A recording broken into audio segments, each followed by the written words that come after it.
And what is the most dangerous mistake people make during this season? जंगलों को काट रहे हैं, आबादी को बढ़ा रहे हैं, बिल्डिंग्स ऊंची ऊंची, रेगुलर कंस्ट्रक्शन, पार्टिकल्स जा रहे हैं हवा में। ये त्रासदी जो है day by day it's increasing and it's for the worse. तो ऐसे कौन से इनविजिबल सिम्टम्स हैं जो usually people ignore until it becomes more critical? Headache, आदमी को हेडेक हो रहा है, खांसी आ रही है, खांसी सोचते आ गई, खांस लिया, भूल गए, सुस्ती आ रही है, बिस्तर से उठने को वक्त हो गया उठने का लेकिन मन नहीं कर रहा है, तो एग्जॉशन, मसल क्रैम्प्स। आपको क्या लगता है कि सबसे ज़्यादा सिंपल येट पावरफुल ऐसी कौन सी डेली हैबिट है जो हमें प्रिवेंट कर सकती है respiratory illnesses? Exercise, but not outdoor.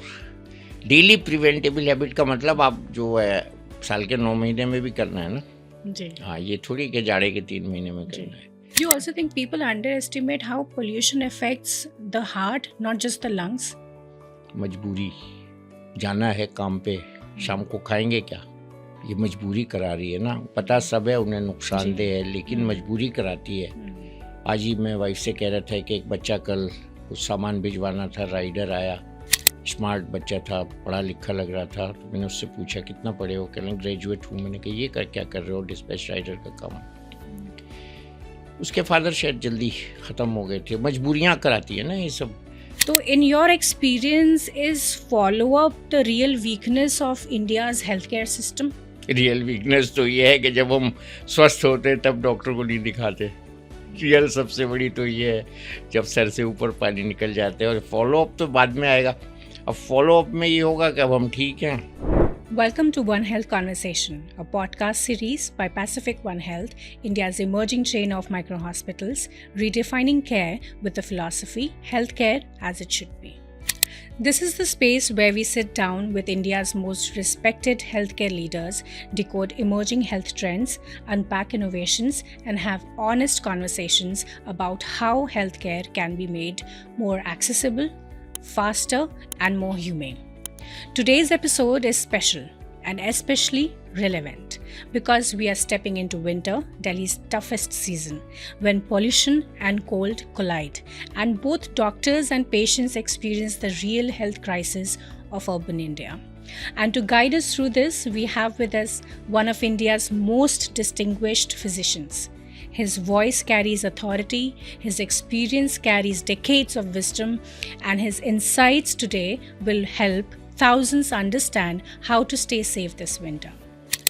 Padma Shri Dr. Mohsin Wali is one of India's most respected physicians, a senior consultant in internal medicine with decades of experience across prestigious institutions like GB Pant, RML, Sir Ganga Ram Hospital.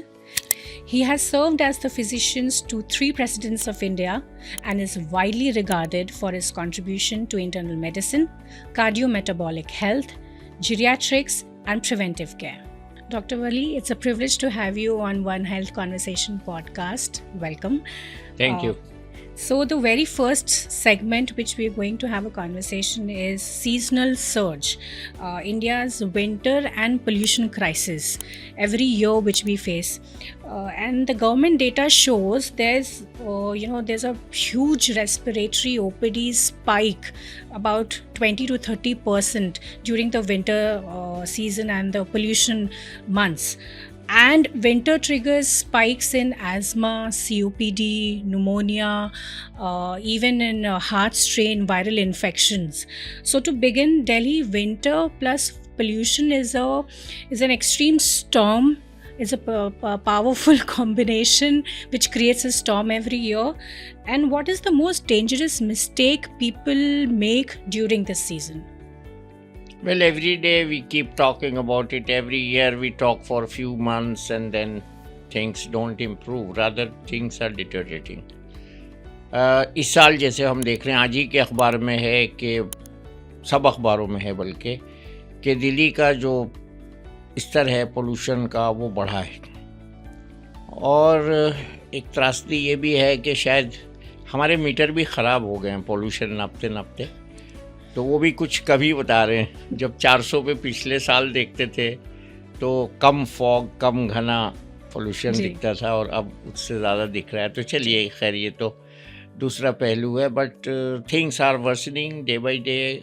उसका एक reason ये भी है कि हम जंगलों को काट रहे हैं, आबादी को बढ़ा रहे हैं, बिल्डिंग्स ऊंची ऊंची, रेगुलर कंस्ट्रक्शन, एक तरफ मेट्रो का भी काम हो रहा है, विकास भी हो रहा है इसके साथ साथ, लेकिन कहीं ना कहीं पार्टिकल्स जा रहे हैं हवा में। तो दिल्ली और दिल्ली के आसपास, मैं तो ये कहूँगा उत्तरी भारत में ये त्रासदी जो है day by day it's increasing and it's for the worse. अब एक छोटा बच्चा है और एक बूढ़ा इंसान है, घर का एल्डर, उन्होंने क्या पाप किया है कि वो इस गंदी हवा में सांस ले रहे हैं। मैं ये सोच रहा हूँ कि कितना ख़राब है ये सेहत के लिए, हम डॉक्टर्स भी इससे प्रभावित हो रहे हैं।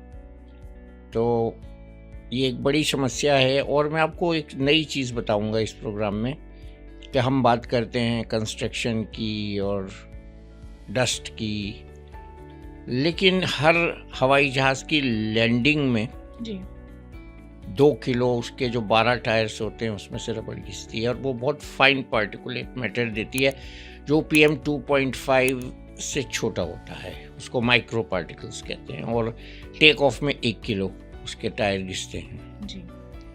तो ये भी, और इसके साथ साथ लाखों ऑटोमोबाइल्स जो गाड़ियाँ चल रही हैं, स्कूटर चल रहे हैं, आजकल हर बच्चा एक स्कूटर पे डिलीवरी बॉय बना हुआ है, सड़कों पे स्कूटर ज़्यादा, कारें कम दिखाई देने लगी हैं।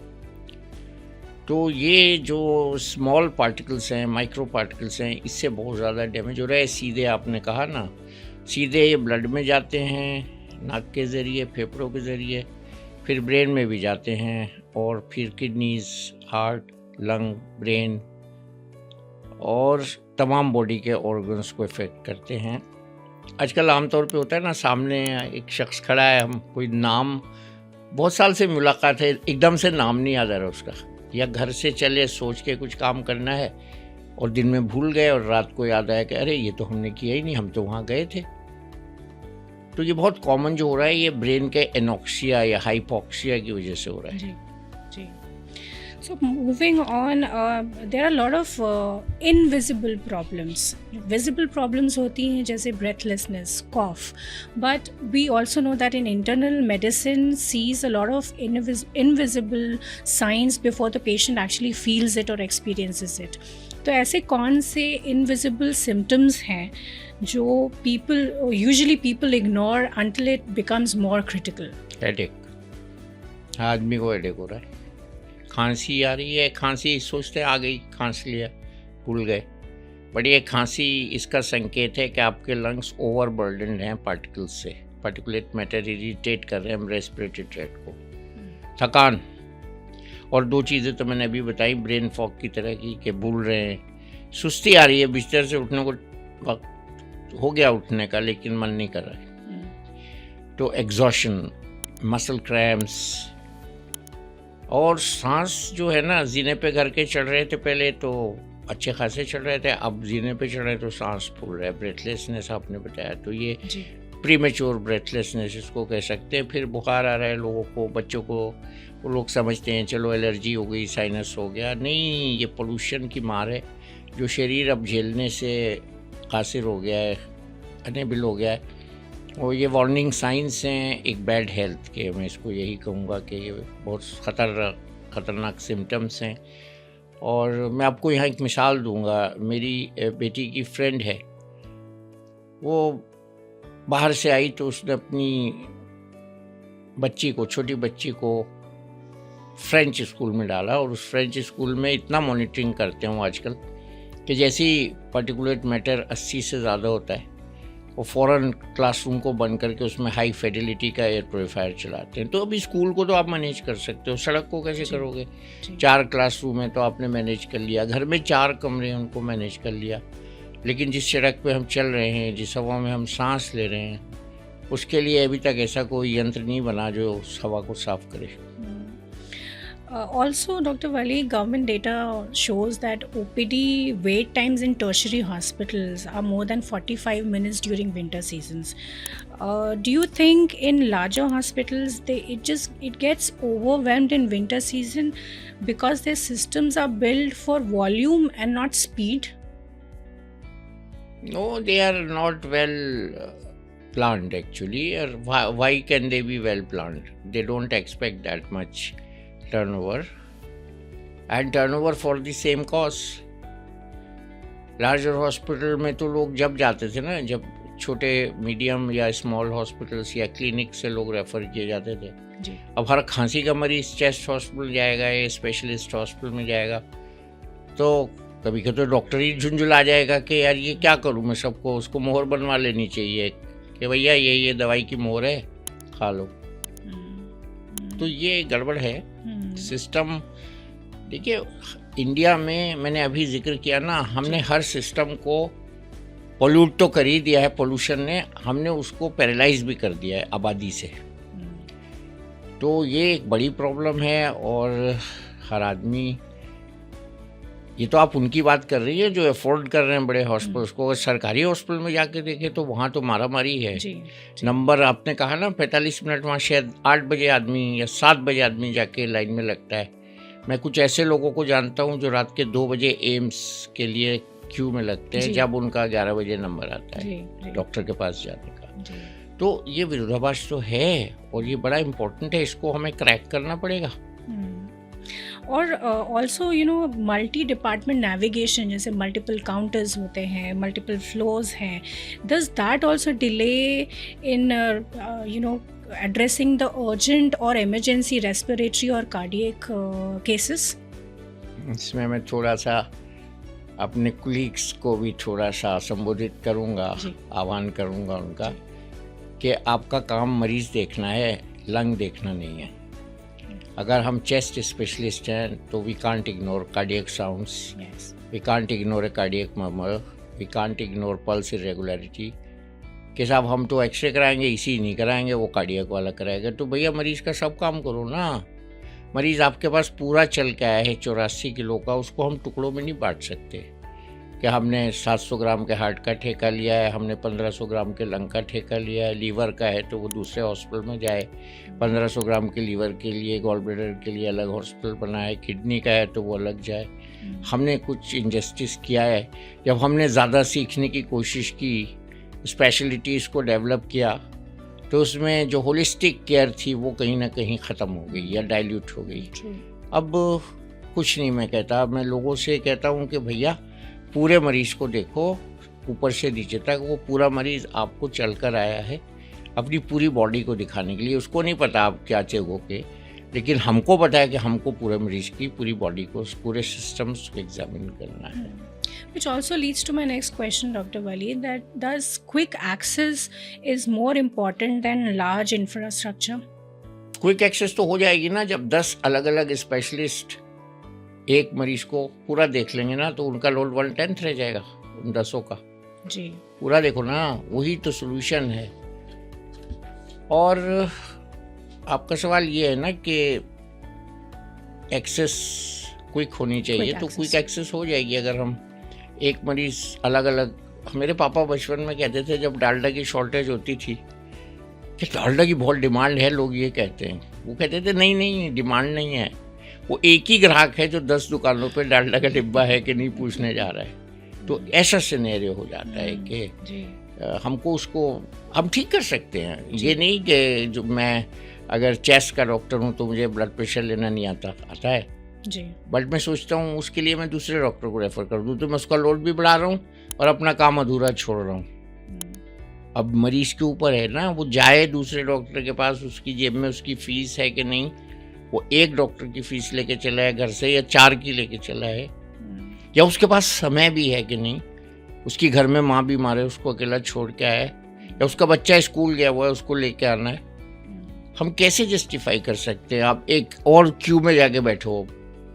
अच्छा मेरी क्यू में तो उसका 20वां नंबर आ चुका, अब जो दूसरी क्यू में जाके बैठेगा तो 43 के बाद 44वां हो जाएगा उसका नंबर.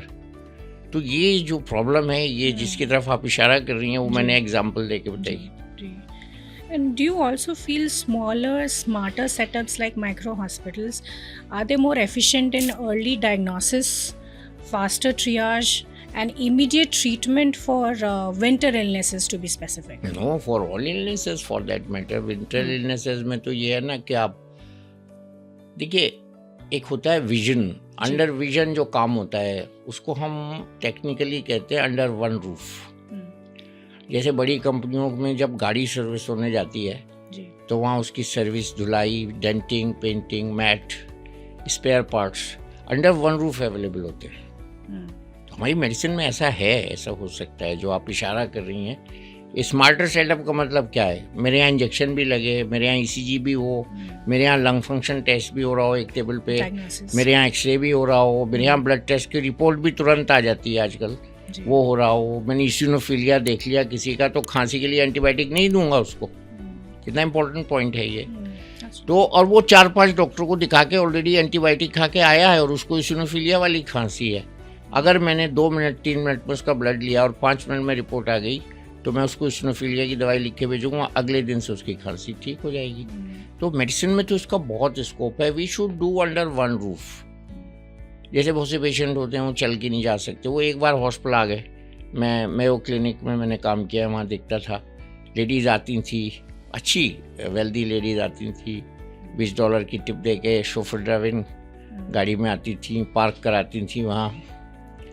और फिर वहाँ ब्यूटी पार्लर भी होता था हॉस्पिटल में, और वो डॉक्टर को भी दिखाती थी। सपोज़ 2 डॉक्टर्स के अपॉइंटमेंट में 1 घंटे का गैप है तो वो जाके कैफ़े में बैठ जाती थी। अगर 4 घंटे का गैप है तो ब्यूटी पार्लर में बैठ जाती थी और शाम को आराम से जाती थी। या हमारे मरीजों को एक और बीमारी है, डॉक्टर साहब मुझे जल्दी देख लीजिए। वाह भाई वाह, नाई की दुकान पे तो 2 घंटे बैठ के मैगजीन पढ़ते हो, डॉक्टर की दुकान पे जल्दी देख लो। क्यों भाई? ये तो हेल्थ से जुड़ा मसला है। वहाँ नहीं वेट करना चाहते। हाँ, मार्केट में वेट कर लेंगे, सिनेमा हॉल की लाइन में वेट कर लेंगे, नाई की दुकान पे वेट कर लेंगे, बैठे हैं, डॉक्टर के आगे जल्दी करेंगे। So do you also think कि पेशेंट का भी बहुत क्रूशियल रोल है in their managing their own health? Patient का तो है, पेशेंट तो बहुत अब होशियार हो गए। मैं तो डॉक्टर से कहता हूँ पेशेंट को बेवकूफ़ मत समझो। वो घर से पढ़ के आए आपके बारे में पहले तो, दूसरे आप उसको जो टेस्ट वेस्ट कराओगे वो पहले फाइल में लेके आया, सुपरफ्लुअस कराओगे भाग जाएगा। फिर कहता हूँ पेशेंट को छुओ, हाथ उसके नफ्स पे रखो, आला लगाओ, मेज के उधर मत बिठाओ, पास बिठाओ, कनेक्ट करो पेशेंट को, कनेक्ट। इसके अंदर ये तार टूट जाएगा ना, माइक सोने का लगा लें, आवाज़ नहीं जाएगी। तो अगर हमारा कनेक्ट नहीं होगा पेशेंट से तो डिज़ायर्ड इफेक्ट नहीं आएगा, उसमें हीलिंग नहीं होगी। दवा तो ले लेगा वो, एक हीलिंग जो होती है वो नहीं होगी।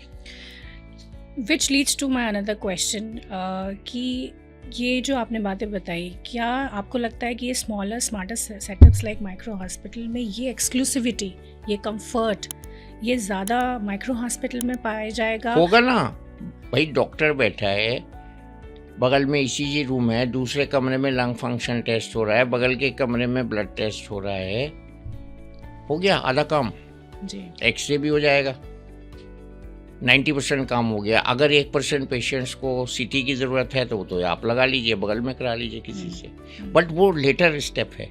अभी पेशेंट का सांस फूल रहा है, भैया ऑक्सीजन लगाओ, आला लगाओ, पेशेंट को कंफर्ट दो, नेबुलाइज कराओ, हम रेस्पिरेटरी की बात कर रहे हैं तो उसका सांस तो ठीक कीजिए।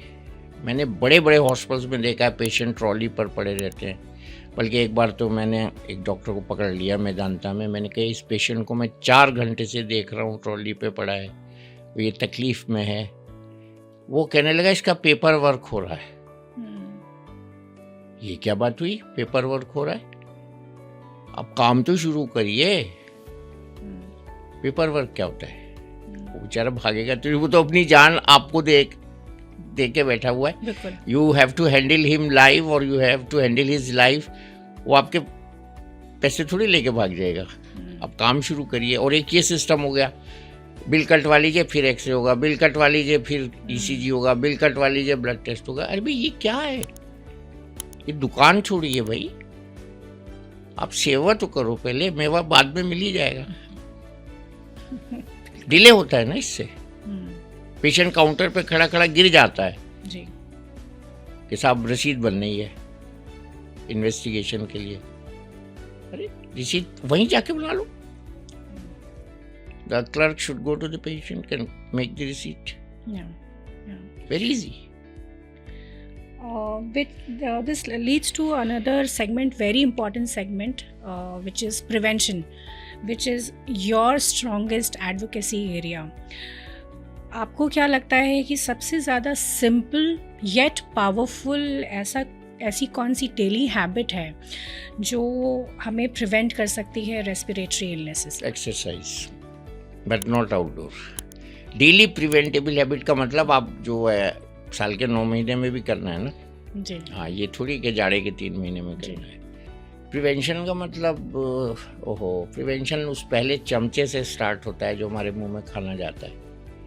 प्रिवेंशन उस लम्हे से स्टार्ट होता है जब हम बिस्तर पे लेटते हैं। हम नींद के 3-4 घंटे ऐसे ही वेस्ट कर देते हैं स्क्रीन टाइम में, फिर नींद नहीं आती। प्रिवेंशन स्टार्ट होता है जब हम अपने काम के लिए घर से 5 मिनट पहले निकलते हैं, स्ट्रेस नहीं होता है, ट्रैफिक जाम का खतरा नहीं होता है। प्रिवेंशन स्टार्ट होता है जब हम डेली बाथरूम में जाके वेइंग स्केल पे अपना वेट देखते हैं कि आज कम हुआ या बढ़ा। प्रिवेंशन स्टार्ट होता है जब हम राइट क्लोथिंग पहन के घर से निकलते हैं। जब सुबह को निकलते हैं धूप है, शाम को घर आते हैं तो मौसम ठंडा है, या इसका उल्टा गर्मियों में होता है। तो प्रिवेंशन हर सांस के साथ स्टार्ट होता है और हर सेकंड के साथ रहता है। ये it's an on going process. It's not that हमने 4 दिन तक रोटी नहीं खाई, बहुत अच्छा खाना खाया है, या हम नॉन वेजिटेरियन से वेजिटेरियन हो गए। अच्छी बात है, लेकिन उसमें वेजिटेरियन में सब्ज़ी कितनी खानी है और रोटी कितनी खानी है ये पता होना चाहिए। हम लोग रोटी तो बहुत सारी लगा के खाते हैं और रसे में डुबो के खा जाते हैं। तो सब्ज़ी तो नाम है वेजिटेरियन खाने का, लेकिन खाना जा रहा है 10%, रोटी जा रही है 90%। तो ये सब चीज़ें बहुत बारीकी के साथ हमें बतानी होती हैं मरीजों को, और यही प्रिवेंशन है जी। जी। Do you also think people underestimate how pollution affects the heart, not just the lungs? मजबूरी जाना है काम पे, शाम को खाएंगे क्या, ये मजबूरी करा रही है ना। पता सब है उन्हें नुकसानदेह है, लेकिन मजबूरी कराती है। आज ही मैं वाइफ से कह रहा था कि एक बच्चा कल कुछ सामान भिजवाना था, राइडर आया, स्मार्ट बच्चा था, पढ़ा लिखा लग रहा था। तो मैंने उससे पूछा कितना पढ़े हो, कहना ग्रेजुएट हूँ। मैंने कहा ये क्या कर रहे हो, डिस्पैच राइडर का काम। उसके फादर शायद जल्दी ख़त्म हो गए थे। मजबूरियाँ कराती है ना ये सब। वो और बच्चे जो इतने अच्छे प्यारे बच्चे, कल देखा मैंने रेड लाइट पे तैयार हुए हुए बच्चे, जिनके बाल चोटी कंघा, और लड़कियाँ 2 और 2 लड़के छोटे करतब दिखा रहे थे रेड लाइट पे। मैं अपने ड्राइवर से कह रहा था इन बच्चों को स्कूल में होना चाहिए, यहाँ क्या कर रहे हैं। हर गाड़ी पे नॉक कर रहे हैं, कोई धुतकार रहा है, कोई भगा रहा है, पैसे कोई नहीं दे रहा, सिर्फ डांट रहा है इन बच्चों को। क्या होगा, बड़े होकर क्रिमिनल्स बन जाएंगे। तो ये जो सोसाइटी की प्रॉब्लम है ना, मैं इसको बहुत गहराई से देखता हूँ, और कहीं ना कहीं इसमें हम सबका कसूर है कि हमने अपने बच्चों को एजुकेशन नहीं दी। उनको ये जो हम बात कर रहे हैं, क्यों ज़रूरत पड़े इसकी। हमारे बड़े बूढ़े तो घर पे ही बताते थे कि गर्म कपड़े पहनो जाड़े में, और तुम केसर पियो दूध में, कब्ज़ नहीं होना चाहिए इसके लिए पपीता खाओ, और सर्दी से बचो, सर ढक के रहो। तो ये सब चीज़ें एजुकेशन से आती हैं, सब लिंक्ड है ये मामला। बीमारी, एजुकेशन, फिर बीमारी पे ख़र्चा, गुर्बत में और गुर्बत। लोगों के मकान बिक जाते हैं, भैंस बिक जाती है, जेवर बिक जाता है। अगर फैमिली का एक आदमी आईसीयू में चला जाए तो वो मतलब सब गड़बड़ है। इमोशनल ट्रॉमा तो सबको है ही पहले से ही। मैं तो ये कहता हूँ लोगों से कि जो लोग जिंदा हैं उनको परमवीर कोई पुरस्कार होना चाहिए जो देना चाहिए। मरना तो बहुत आसान है, जिंदा रहना मुश्किल है। और इस पॉल्यूशन के रेफरेंस से मैंने अभी कहा एक चैनल पे, वो इसी वक्त मेरे दिमाग में आई कि किसी की जन्म पत्री अगर हम पंडित जी से दिखवाएं तो उसमें डेथ का कॉज पोल्यूशन नहीं लिखा होगा किसी की जन्म पत्री में भी, जब उसकी बनी होगी पैदाइश के वक्त, क्योंकि उस वक्त इतना पोल्यूशन होता ही नहीं था। जी। तो ये अकस्मात कॉज, इनएडवर्टेंट कॉज ऐड होता जा रहा है हमारी लाइफ्स में। और कल ही मेरे यहाँ केस दिखाया जा रहा था हार्ट के ऑपरेशन का, और उसमें काला लंग, बिल्कुल काला लंग। पहले तो हम लोग सरप्राइज करते थे, मेंशन करते थे, तो मैंने उनसे कार्डियक सर्जन से पूछा, मैंने कहा आपने लंग्स का कुछ मेंशन नहीं किया? वली अब तो रूटीन हो गया है, ये काले ही दिखते हैं सबके लंग। बट मेरा सवाल ये था डॉक्टर वली कि हम हार्ट को इस बीच में इग्नोर कर देते हैं, नहीं, हार्ट में तो वही ब्लड जा रहा है ना, काले लंग वाला। ओ जैसे बूढ़ी के औरतें कहती थी दफान हो जा अपने काले मुंह को लेके, तो वही काले मुंह को लेके वही काला होके ब्लड हार्ट में जा रहा है और फिर ब्रेन में जा रहा है। मैंने शुरुआती इसी से की थी कि भूल रहे हैं लोग इसको, कोविड के बाद हमने ब्रेन फॉग का नाम दे दिया था। थके हुए हैं, मतलब किसी से आप मिलिए उसके अंदर जेस्ट नहीं दिखाई देता। अभी एक फ़ोन कॉल आई, लग रहा था थका हुआ आदमी बोल रहा है कोई, तो मैंने उस लड़के से कहा कि यार तुम ऐसे क्यों बोल रहे हो, थके? अभी यहीं बैठा था मैं बाहर, फ़ोन कॉल आया, तो it was a marketing call, but the boy was so sluggish. क्या मजबूरी है उसकी, जो उसमें जेस्ट ख़त्म हो गया। परसों KJ अल्फोंस आपके ही प्रोग्राम में एक में आए थे, तो he was full of energy. तो ये एनर्जी जो है सब ख़त्म होती जा रही है। इसके सोशल रीजंस भी हैं, फाइनेंशियल भी हैं, बट पॉल्यूशन भी कर रहा है ना ये, तो हमको सुस्त बना रहा है ये, हमारी परफॉर्मेंस डाउन हो जा रही है। अब कल ही किसी ने मुझसे पूछा कि साहब वो तो कह दिया वर्क फ्रॉम होम कर सकते हैं, कारपूल कर सकते हैं, ये कोई इसका सोल्यूशन थोड़ी है।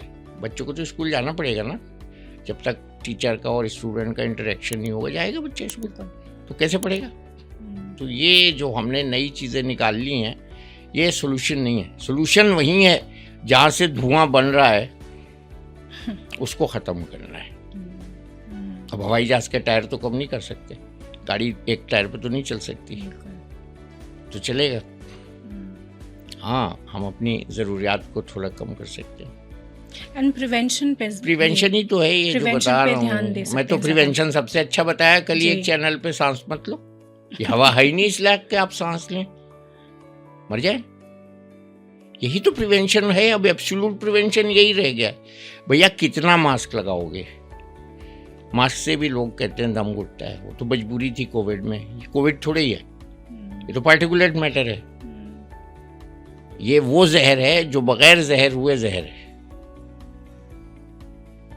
प्रिवेंशन का मतलब ये है कि आप अब की तारीख में छिड़काव कर सकते हैं। आर्टिफिशियल लेन भी ट्राई हो गई, वो भी नहीं हो पाई।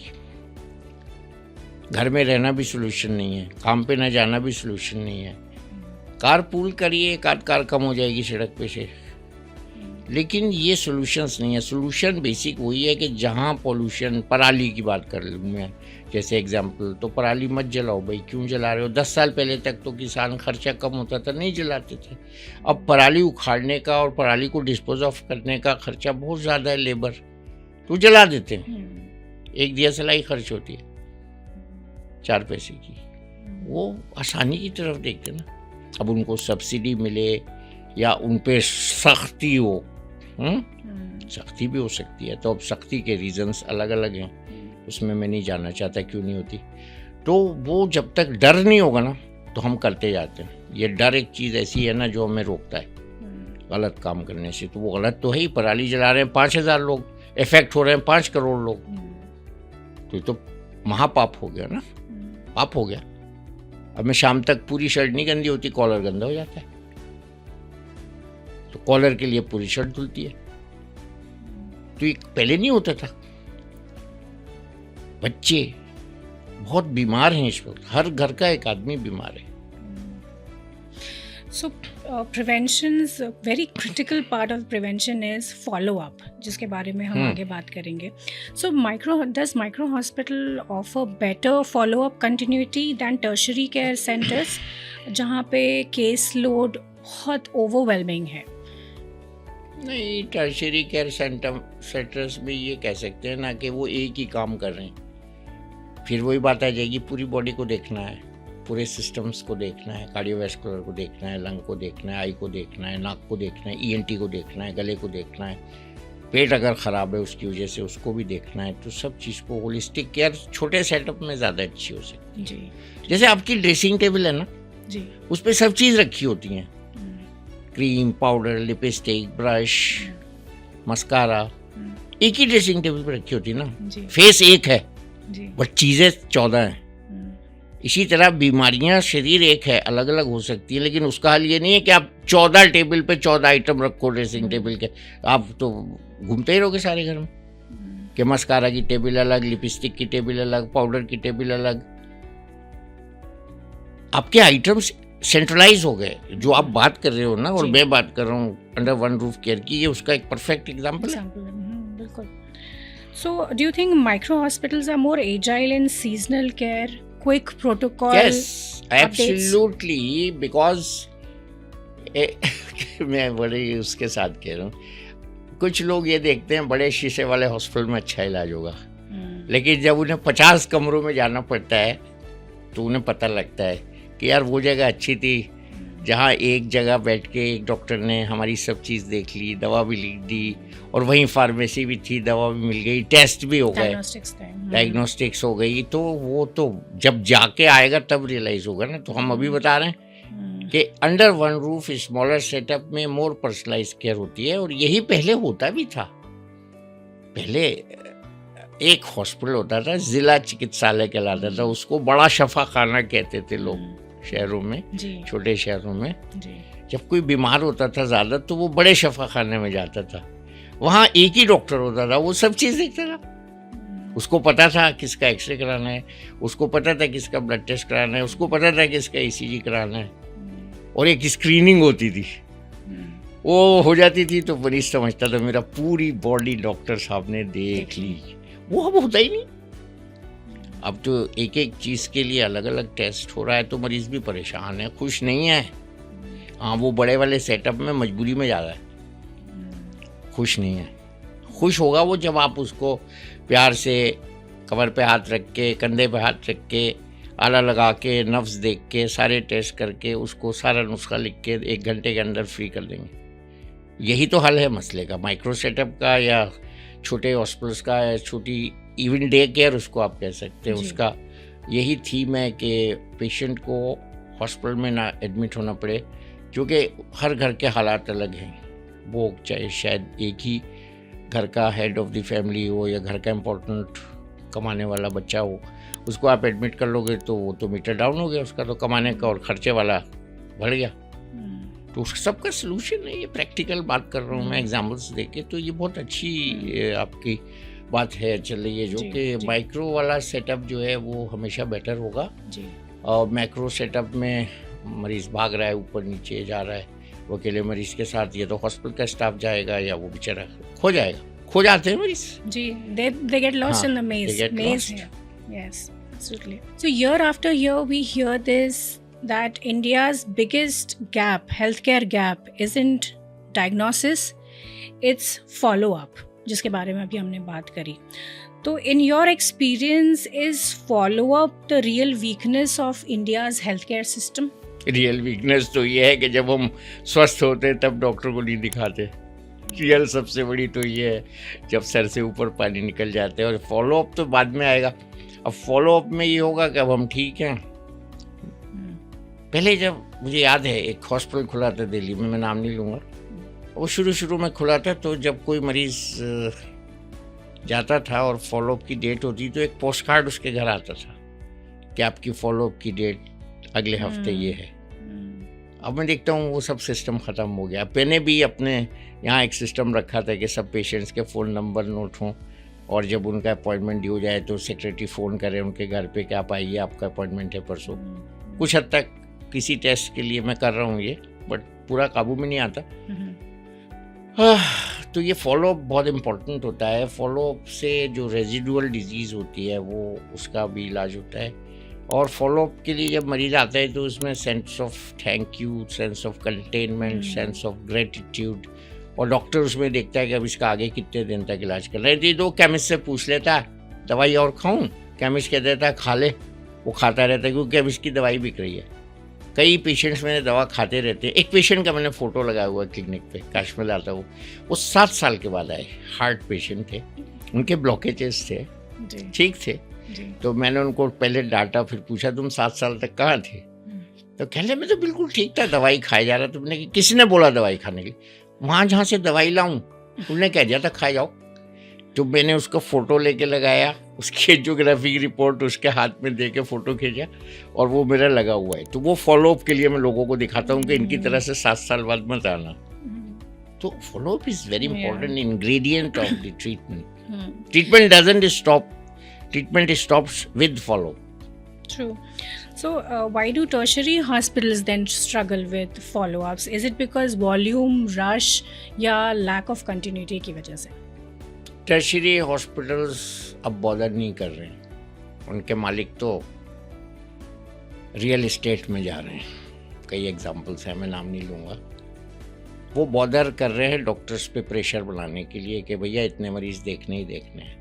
अब डॉक्टर्स की परेशानी है कि मरीज़ वापस आए, दिखाए या इतने सारे टेस्ट कराए। ये अब हम लोगों के कुलीग्स की परेशानी बन गया है कुछ हद तक।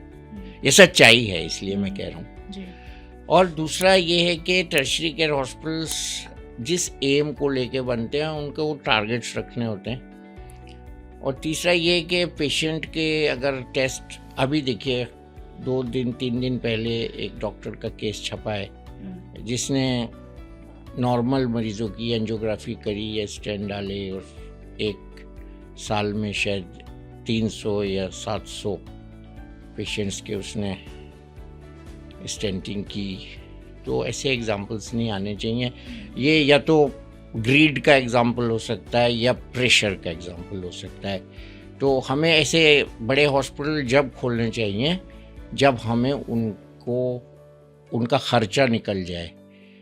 खर्चा निकालने के लिए नहीं खोलना चाहिए। ये मेरी ज़रा सा स्टेटमेंट कॉम्प्लिकेटेड है कि जितनी ज़रूरत हो उतना हमको करना चाहिए मरीज़ के इलाज के लिए। और मैं फिर ये भी कहूँगा कि गवर्नमेंट ने इस तरफ बहुत अच्छा काम किया है। उन्होंने आयुष्मान भारत योजना, PMJ योजना बनाई और वेलनेस सेंटर्स, जो हमारी पुरानी CGHS डिस्पेंसरीज होती थी उनको वेलनेस सेंटर्स में कन्वर्ट किया। बट ये फैसिलिटी लोगों को अवेल करनी चाहिए और फिर खुद ब खुद टर्शियरी हॉस्पिटल्स का रश कम हो जाएगा। देखिए टर्शियरी हॉस्पिटल में किसको जाना है मरीज़ को नहीं पता होता। ये पॉइंट ज़रा इसको एलेबोरेट कर रहा हूँ मैं। ज़रूरी है कि जो बगल में एक डिस्पेंसरी है या बगल में एक डॉक्टर है जो आपका फैमिली डॉक्टर भी हो सकता है, उसके यहाँ जाइए, वो आपको गाइड करेगा। खुद से खुद मत जाइए कि बड़ा अच्छा नया अस्पताल बना है, इसमें अच्छा इलाज होगा। अच्छा इलाज कुछ नहीं होता, इलाज होता है। वो इलाज एक छोटी डिस्पेंसरी में भी हो सकता है, वो इलाज एक self contained smaller medical unit जिसको आप कह रहे हैं स्मॉलर हेल्थ केयर सेंटर में भी हो सकता है, वो इलाज एक टर्शियरी केयर हॉस्पिटल में हो सकता है और वो इलाज अमेरिका जाके भी आप करा सकते हैं। मेरा अगला सवाल यही था doctor Wali, that patient often say at least here I know where to go. तो ये जो साइकोलॉजिकल कंफर्ट है, is it helpful in continuity in follow up? बिल्कुल, थोड़ा सा उसमें हमारा रोल इम्पोर्टेंट हो जाता है। उसको 2 शब्द प्यार के बोल के इलाज करें, 2 शब्द प्यार के बोल के वापस करें, उसको डराएं नहीं। आजकल पेशेंट्स जब मेरे पास आके बैठते हैं तो वो बहुत डरे हुए होते हैं।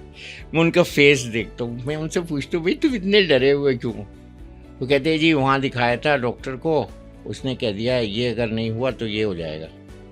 तो मैंने कहा पहले इलाज तो कराओ, ये कैसे तुमने मान लिया कि बीमारी ख़तरनाक है? हर बीमारी का इलाज है। तो फिर उसको जब वो जाता है तो वो हंसता हुआ जाता है। तो ये कंफर्टिंग जो है ये हमारी बहुत इम्पोर्टेंट ड्यूटी है। देखिए BC रॉय कैसे बने? उनके टाइम में MRI नहीं होते थे, उनके टाइम में CT स्कैन्स नहीं होते थे, उनके टाइम में वो होलिस्टिक पेशेंट को देख के, बल्कि वो तो ये कहते थे 50% आपको डायग्नोस कर लेना चाहिए पेशेंट की हिस्ट्री लेके और बाकी 50% से थोड़ा कम एग्जामिनेशन करके। टेस्ट तो कॉम्प्लीमेंट्री होते हैं। तो वो वाली मेडिसिन हमारे यहाँ सिखानी अब बंद हो गई है। ये सारा जो दोष पैदा हुआ है कि सेंटर छोटे में जाएं, बड़े में जाएं, टर्शियरी केयर हॉस्पिटल में जाएं, 1930 से पहले हार्ट की बीमारी नहीं होती थी ज़्यादा। तो ये जो नए नए सारे हॉस्पिटल्स बने हैं ये तो बाद में बने। अब इसके लिए क्या दोषी है, हमारा लाइफ स्टाइल दोष पे है या खाना दोष पे है, इसके लिए तो अलग से बात करेंगे। लेकिन ये ज़रूरत इसलिए पड़ रही है क्योंकि हमने अपने को खुद बीमार किया है, तो फिर हम अपने को खुद सज़ा ना दें, एक अच्छे डॉक्टर के पास जाएं जहां सब अंडर वन रूफ हो, अच्छी छोटी जगह जाएं जहां पे इलाज हो। और मैं बार बार ये आप चूँकि पूछ रहे हैं इसलिए दोहरा रहा हूँ कि एक smaller compact setup is better than a larger multi floor huge setup where you are lost. So you've already answered my question where I was about to ask, follow-up should never be done in big tertiary hospital. Will that be a bold statement or is this true? Yeah, it's a bold statement. I agree. But if the doctor who knows you, who has treated you, sits in a big tertiary hospital, there is no harm in going there. But if the same thing can be done, आपको यही तो जानना है follow-up में कि मैं ठीक हो गया हूँ, अभी मुझे दवा और चाहिए कि कितनी चाहिए, या कोई नई बीमारी का कॉम्प्लिकेशन तो नहीं होगा, this can be obtain anywhere. मैं तो यही कहूँगा कि ज़्यादा दूर रिस्क मत लीजिए जाने का। तो पोल्यूशन की बात करी थी तो पोल्यूशन पे ही ख़त्म करते हैं, जितनी दूर जाएंगे उतने ज़्यादा पोल्यूशन से गुजर के जाएंगे। तो इसमें आपकी चॉइस है, बट फैक्ट यही है जो आप बता रही हैं। और फॉलोअप का मतलब बहुत इम्पोर्टेंट है, पहले तो फॉलोअप को समझना चाहिए ना लोगों को। फॉलोअप का मतलब ये है कि हम आगे बीमार ना हो। हमारी जो डिक्शनरी में फॉलोअप का मतलब ये वो बीमारी का फॉलोअप हम करते हैं। मेरी डिक्शनरी में फॉलोअप का मतलब ये है कि अब ऐसी तकलीफ दोबारा ना हो। और फिर इसका तीसरा एडवांस्ड मेरा नज़रिया ये है कि घर के किसी और बंदे को ये बीमारी ना हो। तो what I have learned from my illness, I should be able to convince and preach to my family members कि भैया ये करोगे तो ये हो जाएगा। So do you think that as pollution rises, क्या winter related disease भी rise करेगा, या smaller hospital setups जो हैं they will become the first line of care? Yes. देखिए, मैं तो ये कहूँगा कि गर्मियों की छुट्टी बंद करके जाड़ों की छुट्टी बढ़ा दे सरकार। ये जो बहुत से लोग वॉलंटरली दिल्ली छोड़ गए, अभी मैं कुछ फंक्शन कर रहा हूँ नवंबर में, बहुत से लोगों को ये फ़ोन आ रहे हैं कि हम दिल्ली से बाहर हैं क्योंकि पोल्यूशन बहुत है। तो भैया ये पोल्यूशन की छुट्टी गर्मी में कर दो, वो गर्मी की बंद कर दो, जाड़े में कर दो, उसको पोल्यूशन वेकेशन कह दो, विंटर वेकेशन इतनी बड़ी नहीं हो सकती। तो कुछ तो करना पड़ेगा। और बच्चों को तो देखिए ये बहुत बड़ा रिस्क है। मैं वो लंग जो मैंने परसों देखा है ऑपरेशन में, मैं नहीं भूल सकता। 51 ईयर ओल्ड पेशेंट का काला लंग, जैसे कि आपने नॉर्मल लंग को रोशनाई में डुबो दिया। तो ये जो आपने बात की है कि pollution is a big disaster, और अगर हमने पिछले साल से इस साल ज़्यादा है और हर साल ये बढ़ता जा रहा है जी। That is why I was not believing the numbers. तो ये है कि पोल्यूशन से बचने का तरीका भी है, आप छिड़काव करिए। मैंने अभी एक लोकल डिवाइस अपने घर में बना के लगाई है, घर के चारों तरफ एक पाइप स्प्रिंकलर फैन के, उसमें नोजल लगा के जो थोड़ी थोड़ी देर बाद फुहार डालते हैं, वही मुझे लगा कि अब यही एक तरीका बचा है। अपने घर का तुम कर सकते हैं, फिर पूरी मुल्क के लिए कुछ ना कुछ करना पड़ेगा। और वो तो मेरी बात बहुत सच्ची है कि जहाँ से उठ रहा है धुआं, उस धुएं को वहीं कम करो ना। इतना बड़ा बिजली घर बंद कर दिया, वो कौन सा है वो इंद्रप्रस्थ, जी। जब ये कर सकते तो पराली नहीं जलानी बंद कर सकते। बिल्कुल। टू क्लोज आवर कॉन्वर्सेशन, एक आखिरी आपसे सवाल है। If you could give one winter wellness commandment to Delhi, what would that be? Don't exercise in the open in early morning, don't go out unnecessarily, return home early, use air purifier if you can afford, and do normal breathing, yoga exercises, and eat healthy, sleep well. Thank you so much for your time, Dr. Wali. Thank you for being here with us at One Health Conversation podcast. Thank you so much. Thank you. And to our listeners, remember, winter wellness is not only about treatment, it's about access, speed, safety, and smart care. And micro hospitals like Pacific One Health are redefining how India can stay healthier, even in the toughest months. Until next time, stay warm, stay protected, and keep listening to One Health Conversation, where better health begins with better conversation.